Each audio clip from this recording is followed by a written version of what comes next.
Hello, you're watching TVP World Talks. I'm Analyst Karol Wasilewski. In July, Turkey celebrates the anniversary of resisting an armed coup which shook the country back in 2016. Almost a decade later, thousands are still in prison, and some believe that much about the failed uprising remains a bit of a mystery. Meanwhile, Turkey remains a powerful presence in the region, combining NATO membership with assertive, independent attitude to foreign policy. Joining us now to discuss the country's past and present is Karol Wasilewski, Director of the Turkey, Caucasus and Central Asia Department at the Center for Eastern Studies. Hello and welcome to TVP World. Hi, thanks for having me. So let's begin with this coup. How much do we know about this almost a decade later? Would you agree that what some people are saying, that some of the aspects are still shrouded in mystery? Well, surely they are shrouded in mystery. And secondly, I should add that surely Tayyip Erdoğan has done a lot to raise speculations. As you probably remember, right after the coup d'etat, he said that this was a blessing of God for, his mission to remake Turkey into a model Turkey. Funny thing is that what remains both mysterious and the most surprising thing about the coup d'etat is that the theory that we have developed, we as Turkey expert, I would say, have developed, I would say 10 to 12 hours after the coup d'etat, is up until now the most, I would say, reliable theory. What does it mean? Because the Tayyip Erdoğan said that the Gülenists were the only force that were behind the coup. But many Turkey experts doubted that. First of all, they said that probably the extent of infiltration of the Gülenists in the army wasn't high enough to carry this out single-handedly. So this theory says that these were a kind of mixture of the Gülenists and some elements of Turkish army that were against the transformation of Turkey that has been undergoing under the power of Tayyip Erdoğan. So simply had some grievances towards the authorities. Absolutely. And wanted to make their presence felt. Also, would you say that the Gülenists actually follow the sort of ideology that is conducive to armed coups generally? Well, many people doubted that, right after the coup d'etat. But then we had more and more evidences coming also from reliable Turkish journalists proving that some people were really tied to Gülen movement. So generally speaking, when it comes to ideology of the Gülen movement, then I would say two legs of this ideology. The first leg is, I would say, social, political. It is a movement that insists on, well, transformation of a person that would like to, put a lot of emphasis on education and thus making itself and then the country better, by better education, by better application of this new education. But the other leg is this problematic, I would say, mysterious leg. It is basically an organization that was formed on a very strict allegiance to the leader. As it turned out, and this is something that we really know thanks to this reliable Turkish journalist. I'm underlining this reliability, because our viewers may think that, this narrative was created solely by the pro-government media. So once again, thanks to the reliable Turkish journalists, we know that the Gülen movement had also this, I would say, sacred leg, that it had really infiltrated not only the police, which we had already known even before the coup, but also the army.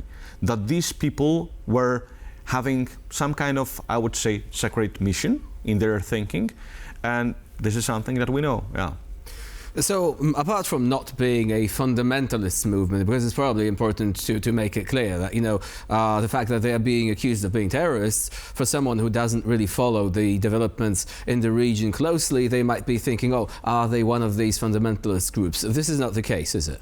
You mean when you say fundamental, you mean radical Islam? Yes. Okay, no, not in this case. I would say it's important to make that distinction. The problem with the Gülen movement is that, well, we don't have the exact figures, but some say that when it comes to membership, the membership was huge. I mean that like 10% of Turkish population were somehow tied to the Gülen movement. So,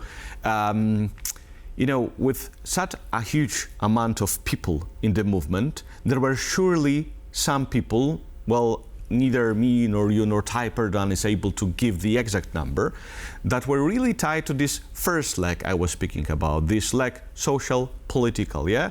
That people that claim that we would like to develop ourselves, we want to be better educated, we would like to, I'm sorry, I'm oversimplifying this a little bit, we would like to connect the West and the East, you know, having better education that we will applicate, thanks to which we will later be able to change our country, yeah?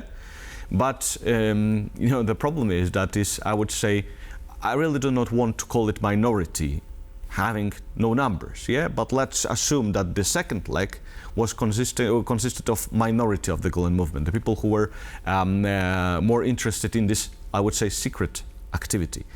So the problem is that this second leg dominated the narrative about the Gülen movement, and it is very, I would say, doubtful that the leader didn't know about both legs, yeah? Of course, he denied responsibility throughout all his life, but it is really doubtful to believe that. So now that the coup is history and following thousands of arrests, literally hundreds of thousands of people also essentially losing their jobs, where would you say does this put Erdoğan? Would you say that this, as you indicated during your very first answer, was in a way this sort of situation that allowed him to fulfill many of his own objectives, an excuse, if you will, when it comes to pushing the country in a certain direction? Okay, right after the coup, I will give you an anecdote. There was one Turkish journalist who claimed that this is indeed a good event for Turkish democracy. It might sound like a strange narrative, but his claim was that thanks to this coup d'etat and thanks to the fact that Gülenists were, you know, implicated and were engaged in the coup, Turkey will be able to get rid of its one of the most problematic issues or items on the agenda of Turkish politics. The influence or the grey eminences, sorry for that, of Turkish politics, some kind of people who do not have a democratic legitimacy, like Fethullah Gülen, that had some influence on Turkish politics because, for example, they were having a sway over some kind of Turkish population. So greater transparency, right? Yes, indeed. And this was his main argument. And, well, to an extent, it really transforms Turkish politics, but, and the but is the most important thing of that. You asked about the question about Tayyip Erdoğan. So first of all, Tayyip Erdoğan didn't stop, you know, just after, you know, closing all these people in jails, yeah? So the Turkey turned more, I would say, authoritarian after the coup d'etat.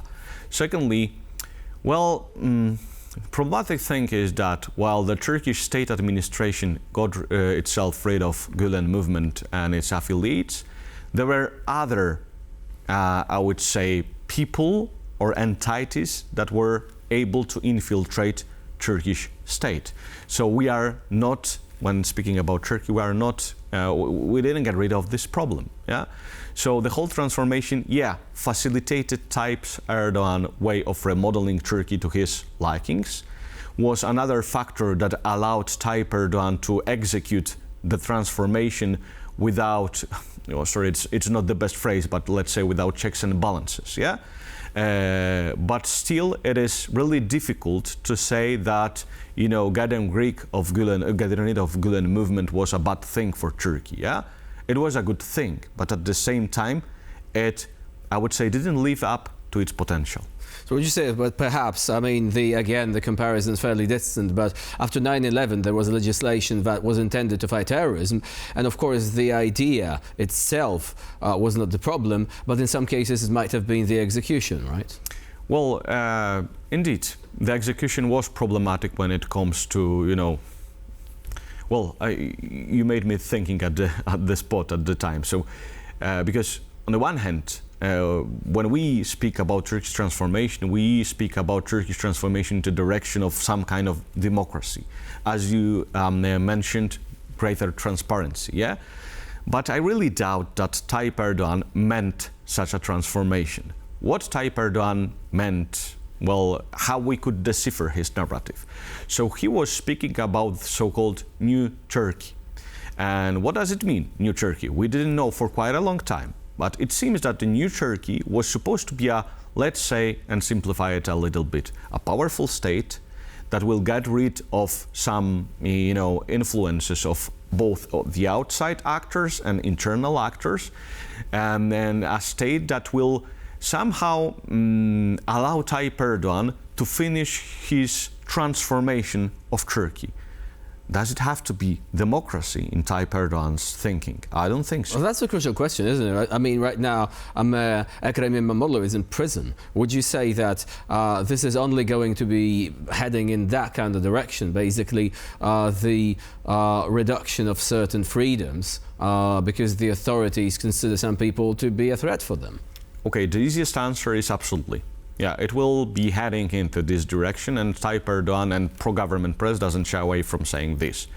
Because if you read pro-government press, they are very clear when it comes to the end goal. The end goal is that the Turkish opposition needs to be remodeled because, as they say, the current opposition, well, that was under the influence of Ekrem İmamoğlu and Özgür Özel, is not effective. This is what pro-government media says.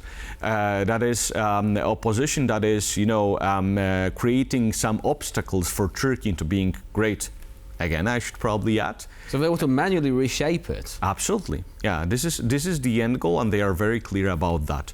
There are some, I should probably say that Turkey experts, analysts, scientists have some problems understanding to what extent Turkey is already an authoritarian country, or is, as they say, for example, illiberal democracy. And some people say that we have not still reached that point to call Turkey fully authoritarian country, and that Ekrem İmamoğlu case will be, the final nail in the coffin of Turkish democracy. Only after that, when Ekrem İmamoğlu will be finally sentenced, when Tayyip Erdoğan will win another elections without his opponent, Turkey will be fully authoritarian. I don't know whether I can agree with that phrase, because if you look at Turkish elections, last elections, 2023, well, the opposition already faced so immense obstacles, that you have, well, we Turkey analysts struggle to answer the question, did it really stand a chance to win these elections? And I wish I could, continue this conversation, carry it even further. Unfortunately, we have run out of time. For the time being, Karol Wasilewski was our guest here on TVP World. Thank you very much for joining us and for sharing your insight. Thanks. And I'm Analyst Karol Wasilewski. You're watching TVP World. Please stay with us for more latest news and updates.